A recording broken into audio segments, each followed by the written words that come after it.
So starting the test drive here in the Elantra inline, the feeling of boost you get is pretty good, even though this is just a 1.6 liter. Pulls very nicely. And I love the position of the paddle shifters. It just makes it feel that much more aggressive, that much sportier. I'm gonna put it into the manual shift mode, see how it does. It just feels good.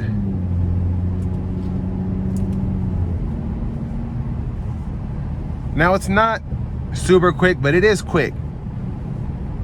It's no end, but very peppy for what it is.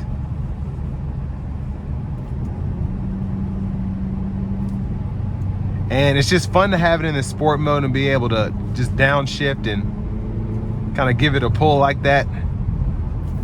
Really enjoy it. Now with this being an Elantra inline, suspension stiffer, you just get a sportier drive feel. So it's not going to be as smooth as a typical Elantra. Not saying that the typical Elantra rides like a Buick or Cadillac, but it rides a bit better than this. But I like the stiffer suspension here. It feels like a true sports car. But what's great is this is a practical sports car. The overall ride is still pretty comfortable. The fuel economy is still great. And I just love downshifting this thing. It feels like a stick shift. It's just that much fun.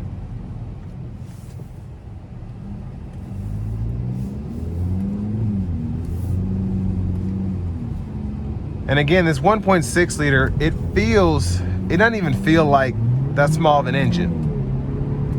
When it comes out of a corner, it still feels quick. I still have that low end torque to get me going.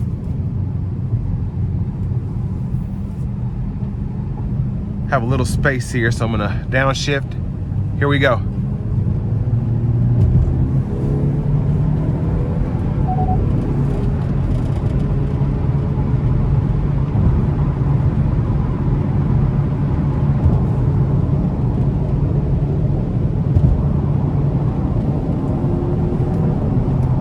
Yeah, it's quick, it really is. Now we just have the standard cruise here on this inline. Was expecting to have the adaptive cruise, but no big deal. Now on the interstate, the ride quality actually is less stiff because there are less bumps. Where it's smoother, it's still a pretty smooth ride in this car. But when you hit bumps, you can feel, like that one right there, you can feel how stiff it is. Which honestly, again, doesn't bother me that much. Now I have it in the regular drive mode now, and then I put it back into the normal shift mode, so it's just completely automatic. I'm gonna take the lane centering off as well. And again, this does turn into, I will say, a sporty, but relatively practical car when you put everything how it's supposed to be.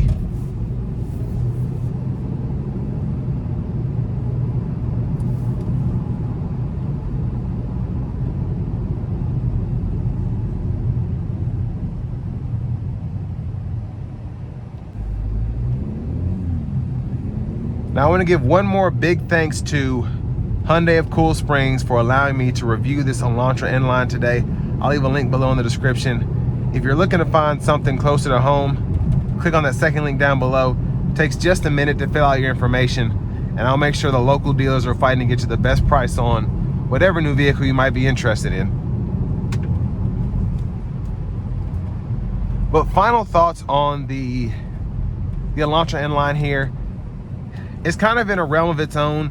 I don't necessarily want to say it's like a Civic Si or like a Type R. It's just kind of its own thing. It's quick. It feels very sporty, but it's in a price range when you're like, oh, that's not too bad. Of course, you can compare it with the Civic Si, the Corolla, but again, I just feel like it's in a realm of its own.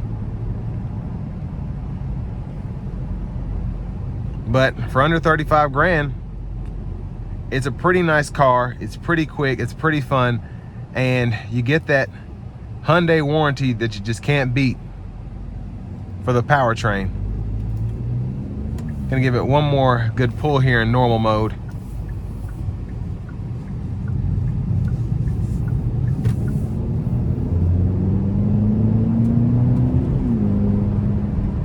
Yeah, that'll take a minute to get old. But with all that being said, this will bring me to the end of my review of this 2025 Hyundai Elantra N-Line.